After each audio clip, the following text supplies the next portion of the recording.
everybody. This is Ricky, and welcome to Hope for Today. Today, I want to talk to you about what it means for you to enjoy the freedom to be yourself. To be yourself, to be who God has knit and made you to be. Now, I'm a big-time Braveheart movie fan, the story of William Wallace in Scotland. I've watched that movie at least 100 times, and I love their Scottish accents. And I remember this one epic scene when William Wallace is getting ready to fight, but he's got to go to the other side and have negotiations first. So his buddies, who are left there to be with the army, they say to William while he's going over there to have this negotiation, well, what do you want us to do? And William Wallace looks back and says, be yourselves. That's what I want to talk about. Be yourself. Be who God has called you to be and created you to be. Why? Because you're God's son, you're God's daughter. You're the only you that God's going to think of. And so God doesn't want your time wasted with you trying to acquiesce to be someone else, or to preach like that preacher, or to sing like that singer, or to work like that worker. God wants you to be the best you that you can be, because in God's estimation, he gifted the world with you.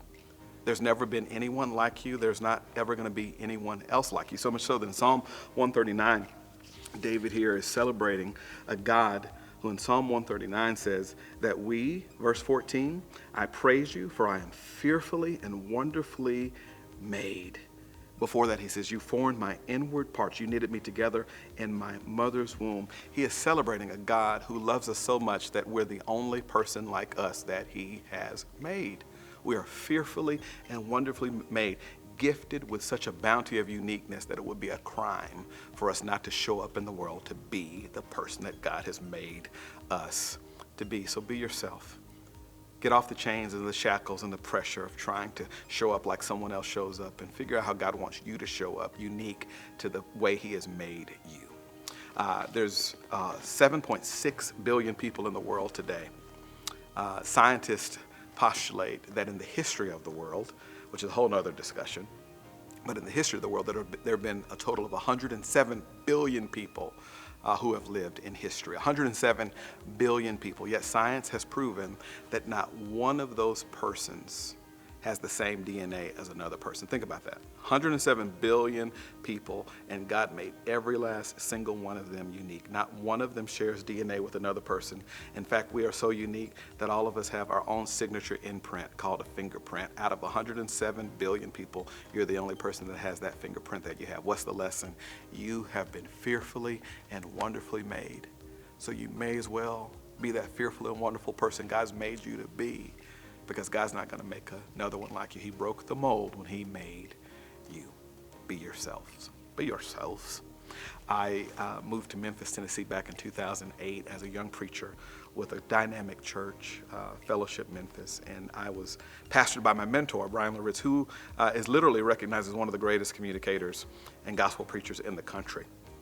And then these other two senior pastors were there who are amazing preachers. And here I am, a young pastoral resident who've been preaching for 10 years, but had never preached around such, big time speakers as these. And it was my first time to preach, February 8th, 2009. And I was just nervous as a house cat in the river.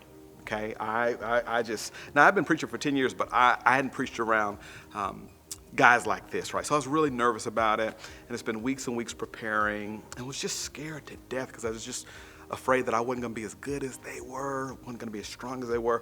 And so I remember pacing the floor one day in the halls of the church, and I called Dad, and I said, Dad, man, I'm nervous. I got to preach, and these guys that are the real deal, and I'm just scared to death, man.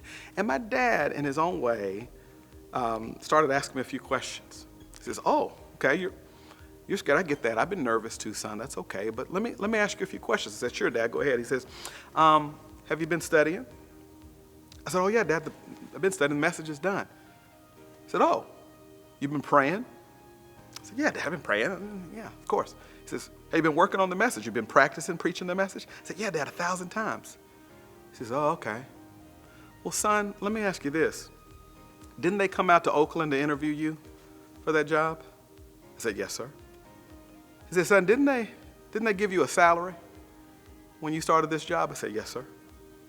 He said, son, didn't they send you a moving truck out there to pick up all your stuff? I said, yes, sir. He said, son, did they give you an office? I said, yes, sir. I said, Dad, what are you getting at? He said, son, I hate for them to have gone through all that trouble to get you there and you not show up. What he was saying is that a lot of people went through a lot of trouble for you to be you. So when it's your time, you may as well be the you that God's made you to be. I close by saying God went through a lot of trouble to fearfully and wonderfully make you. And like my daddy told me so many years ago, it'd be a shame if you didn't show up. Be yourself. And that's hope for today. I'll see you next time.